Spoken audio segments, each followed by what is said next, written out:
अस्सलाम वालेकुम दोस्तों, मैं हूं मोहम्मद शहजाद और आप देख रहे हैं मेरा यूट्यूब चैनल। तो एक शेर तो दूसरा सवा शेर। पाकिस्तान टीम की एक मुसीबत से जान छूटी थी कि दूसरी मुसीबत ऐसी आन पड़ी कि वो पहली वाली मुसीबत से कहीं ज्यादा खतरनाक है। तो दोस्तों, आज की वीडियो में हम नेशनल T20 कप के टॉप 6 परफॉर्मर्स के बारे में बात करेंगे कि इनमें से कौन से खिलाड़ी पाकिस्तान टीम का हिस्सा बन सकते हैं। इसके अलावा हम बात करेंगे कि कल के मैच में पाकिस्तान की प्लेइंग 11 क्या होगी। तो दोस्तों, पाकिस्तान क्रिकेट का जो आजकल हाल हुआ पड़ा है, इसकी वजह से पाकिस्तान के सिलेक्टर्स को या तो समझ नहीं आ रही कि हम किन खिलाड़ियों को सिलेक्ट करें, कौन से खिलाड़ी टीम में होने चाहिए या नहीं होने चाहिए। तो या फिर जो है ना, वो जो सिफारशी कल्चर की हम बात करते हैं कि वो सिफारशी खिलाड़ी सिलेक्ट हो जाते हैं जबकि परफॉर्म करने वाले खिलाड़ी सिलेक्ट नहीं हो पाते। तो अभी नेशनल T20 कप में पाकिस्तान के जो कुछ चले हुए हैं और कुछ नए, उन्होंने बहुत ही जबरदस्त परफॉर्म किया है। और जिस तरह की पाकिस्तान टीम की मौजूदा कारकर्दगी जा रही है, इसकी वजह से उनमें से 2-3 खिलाड़ी जो है ना, लाजमी तौर पर पाकिस्तान की कम अज कम T20 टीम का हिस्सा बन सकते। तो इन खिलाड़ियों में पहले नंबर पर तो साहबजादा फरहान है, जिन्होंने इंतहाई शानदार बैटिंग का मुजाहरा करते हुए पाकिस्तान के जो T20 डोमेस्टिक इवेंट होते हैं उनमें सबसे ज्यादा रन बनाने वाले खिलाड़ी बन गए हैं और उन्होंने इस टूर्नामेंट में 605 रन बनाए। इसके अलावा दूसरे stand out player Hasan Ali रहे, जो कि सियालकोट रीजन की नुमाइंदगी कर रहे थे और उन्होंने भी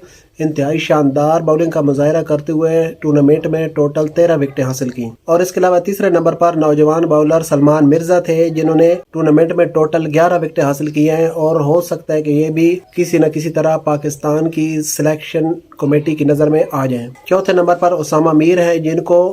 पीछे कुछ अरसा पाकिस्तान टीम का हिस्सा बनाए रखा गया है और इनको उस तरह से चांस नहीं दिए गए जिस तरह के शादाब खान को दिए गए हैं। तो उसामा मीर की कारकर्दगी कोई इतनी अच्छी नहीं रही थी जब उनको पाकिस्तान टीम में मौका मिला, लेकिन ऐसी बल्कि इससे भी बदतर कारकर्दगी के साथ शादाब खान काफी लंबे अरसे तक पाकिस्तान टीम का हिस्सा बने रहे हैं और फिर वो खराब कारकर्दगी की वजह से टीम से ड्रॉप हुए और फिर कारकर्दगी दिखाए बगैर ही अब पाकिस्तान टीम का हिस्सा बन गए हैं। तो अगर तो इंसाफ से काम लिया जाए तो फिर उसामा मीर जो है वो शादाब खान की जगह पाकिस्तान टीम में खेलने की अहलियत रखते हैं। इसके अलावा एक और नौजवान बल्लेबाज मोहम्मद फाइक थे, जो के इस लिस्ट में 5वें नंबर पर मौजूद है और उन्होंने इस टूर्नामेंट में 228 रन बनाए। जबकि हुसैन तलत, जो कि एक ऑलराउंडर है और पाकिस्तान की टीम एक अच्छे ऑलराउंडर को बहुत बुरी तरह मिस कर रही है, तो हुसैन तलत ने इस टूर्नामेंट में टोटल 9 विकेटें हासिल की हैं। तो बैटिंग तो उनकी पहले भी काफ़ी बेहतर है और जैसी उन्होंने अब इस टूर्नामेंट में बॉलिंग की है तो इससे उनकी पाकिस्तान टीम में वापसी की राहें फिर से खुल सकती हैं। तो दोस्तों, अब बात करते हैं कि पाकिस्तान और न्यूजीलैंड के दरमियान जो कल दूसरा वनडे मैच हैमिल्टन में खेला जाना है, उससे कबल पाकिस्तान टीम जो कि पहले ही मुश्किलात का शिकार है, उसकी मुश्किलात में मजीद इजाफा हो चुका है। तो पहले मैच से कबल पाकिस्तान के ओपनर इमामुल हक अनफिट हो गए, तो दूसरे मैच से कबल ओपनर और wicket keeper batsman Usman Khan, जो कि पहले मैच के दौरान फील्डिंग के दौरान जख्मी हो गए थे और अब वो अनफिट होकर दूसरे मैच से बाहर हो चुके हैं। तो इमामुल हक, जो कि अभी पूरी तरह फिट नहीं है, उन्होंने खैर ट्रेनिंग की है, बैटिंग की भी और फील्डिंग की भी और रनिंग भी की है, तो उससे लग तो रहा है कि वो फिट है, लेकिन उनकी पाकिस्तान टीम में शमूलियत का फैसला डॉक्टर मशवरे के बाद होगा। तो अगर इमामुल हक भी पाकिस्तान टीम को दस्तयाब नहीं होते तो इस सूरत हाल में पाकिस्तान की जानिब से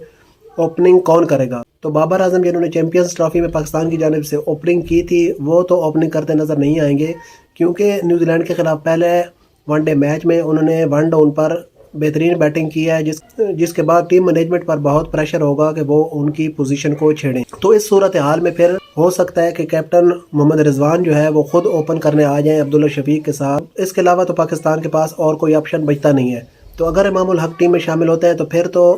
पाकिस्तान टीम का ये मसला हल हो जाएगा, लेकिन अगर इमामुल हक पाकिस्तान टीम में शामिल नहीं होते तो फिर पाकिस्तान टीम के लिए ये परेशानी रहेगी कि पाकिस्तान की जानिब से ओपन कौन करे। इसके अलावा पाकिस्तान टीम की जो बॉलिंग है उसमें भी मुमकिन है कि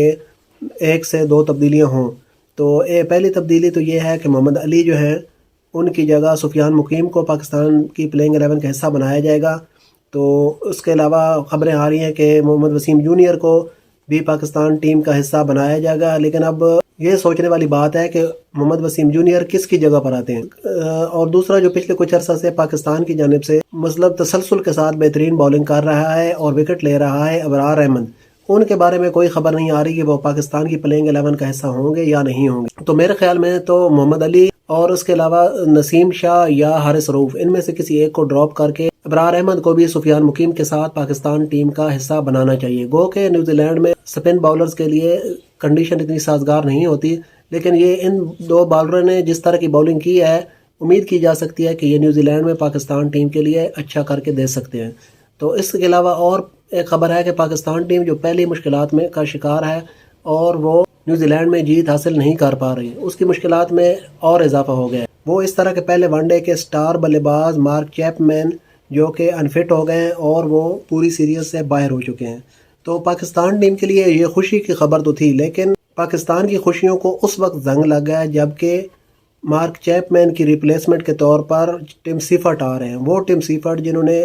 T20 سیریز میں پاکستان کی باؤلنگ کو تہس نہس کر دیا تھا اور انہوں نے 3 40+ اننگ کھیلی تھی، جن میں سے آخری میچ میں ان کی